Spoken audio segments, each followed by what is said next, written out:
back-to-back in Utah and then coming here and sitting for a couple of days and playing Atlanta. Now we're off to Toronto for a back-to-back and then back down for Miami. But our guys, we've had some really, really good stretches of basketball tonight.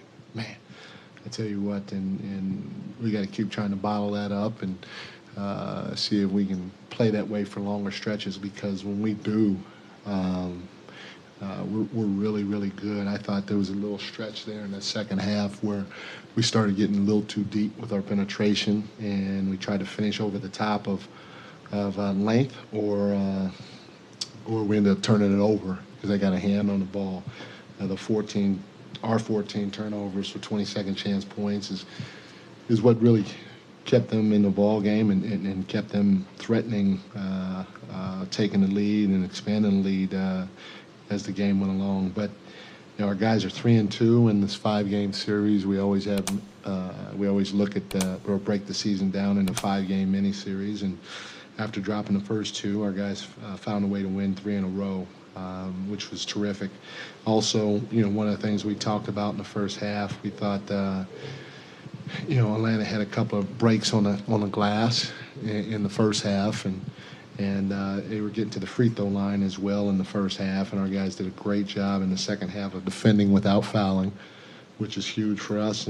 But just as importantly, they had 1 offensive rebound in that second half. So fantastic job of showing your hands, leading with your chest, as well as putting a body on a body when that shot went up. We had a lot of guys step up in that area.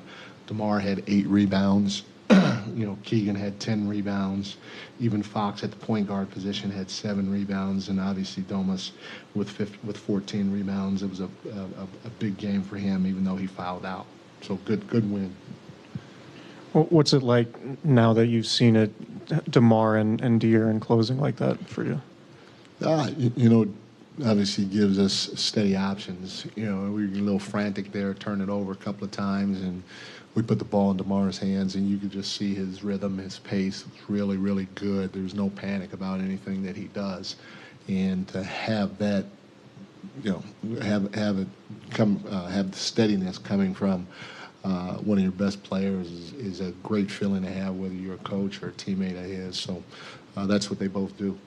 And so often the last couple of years, when you guys would get outscored from three-point line like you did tonight, it would result in a loss. Just, I don't know, how do you view that aspect of the game in terms of you can win a game now where you have to grind it out and maybe you're not shooting super well from 3?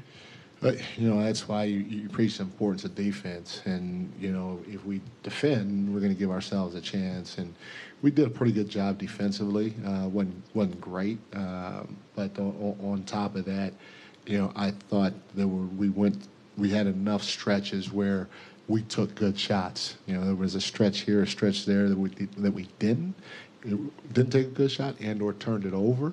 And that's what got them back in the game, or helped them with their run and helped them even get the lead. But, if we have the mindset of trying to defend the right way, we have enough scorers and playmakers and guys that know how to play the right way to be able to put points on the board. I thought we had some good looks from the three-point line from guys that normally knock them down for us. I mean, wide open looks, and they just didn't go in tonight, but we got to keep shooting them. What was your approach to defending Trey, and were you happy with the results? Yeah, Trey he's tough. He's an all-star caliber player, and his range is when he walks in the gym. And so, on top of that, he's a willing passer and a very good one at that. So it makes it tough. You got to mix up your coverages, and that's what we did tonight. We mixed up our coverages against him.